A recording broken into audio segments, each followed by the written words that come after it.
भाई लोग नमस्कार, मैं नरेंद्र कुमार। आज 4 नवंबर है 2022 का। कल हमारा कोर्ट में हियरिंग था।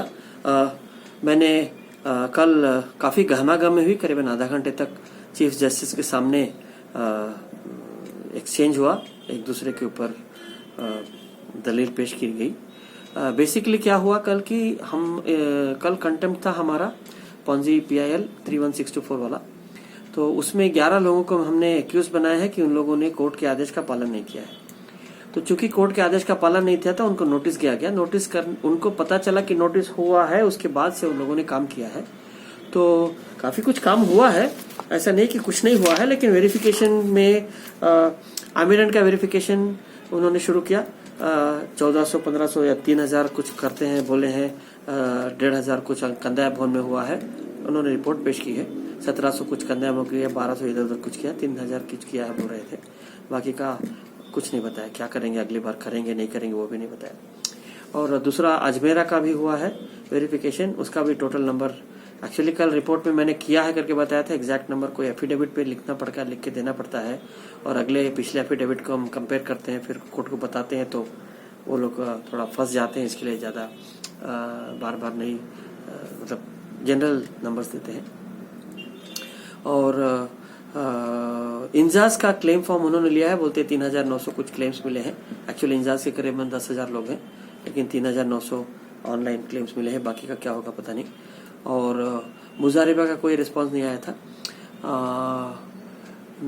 मॉर्गनल, बुराक और टिफॉर्प और मॉर्गनल, बुराक, टिफॉर्प, नाफिया, इन चारों का वेरिफिकेशन कुछ हुआ है, कुछ नहीं हुआ है।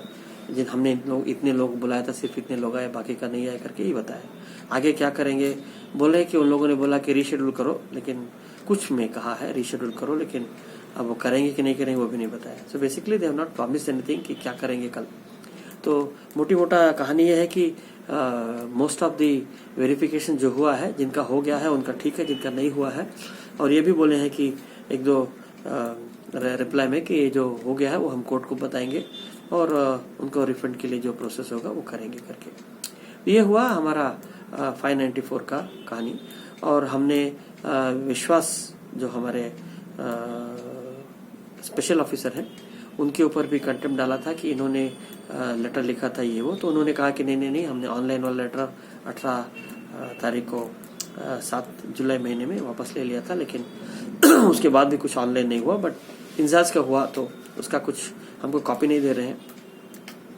तो हमने कहा कि सर ऐसा मेन चीज़ ये है कि ये लोग डिपॉजिटर्स से इंफॉर्मेशन लेने के बजाय और उनको वेरिफिकेशन करने के बजाय ये लोग चोर के डेटाबेस के ऊपर डिपेंड करते हैं। जिसके पास डेटाबेस नहीं है उसका डिले कर रहे हैं, बोलते डेटाबेस में मैच नहीं होता।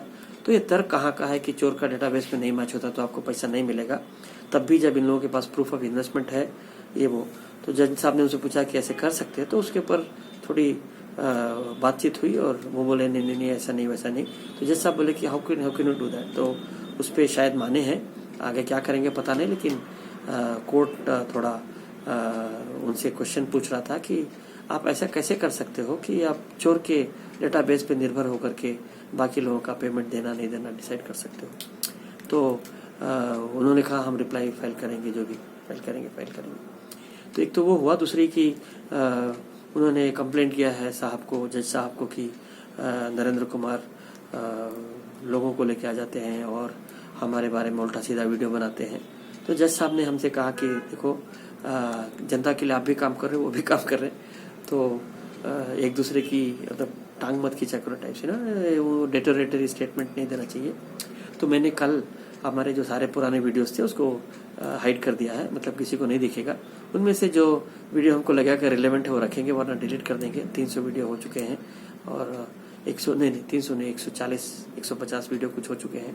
तो 150 वीडियो रख के पुराने 2019 की कहानियाँ कोई मतलब नहीं रहता है, खाली पीली जगह कंज्यूम करता है। तो हम उसमें से कुछ वीडियो रिलीज करेंगे, कुछ डिलीट कर देंगे। हमको भी लगा ठीक है, जज साहब सही बोल रहे हैं कि वो लोग भी हमारे लिए काम करते हैं, आप भी काम करते हैं।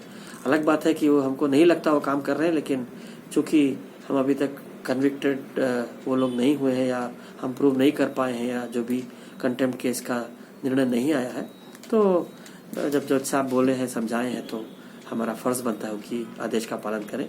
तो हमने वीडियो निकाल दिया है और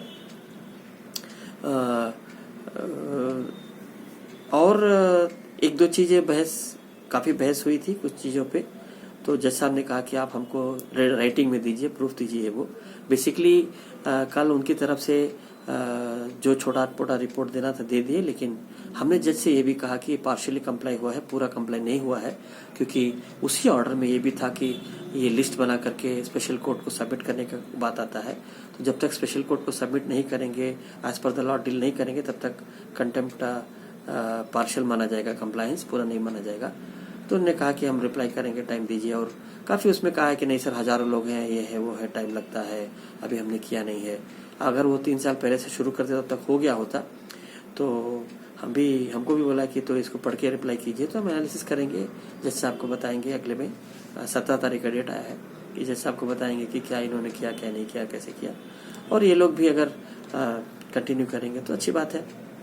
और इनको जल्द से जल्द अभी स्पेशल कोर्ट को जो उन्होंने लिस्ट बनाया है वो दे देना चाहिए। अब क्या करते हैं, उनकी मर्जी। नहीं देंगे तो हम अगली बार जज साहब से फिर से वही बोलेंगे कि सर पार्शियली कंप्लीट हुआ है, अभी भी नहीं हुआ है। तो ये हुई इनकी बात। और दूसरी जो पिटिशंस की बात हो रही थी, उसके बारे में मैं एक मैसेज दूंगा, वो देखिएगा। नमस्कार।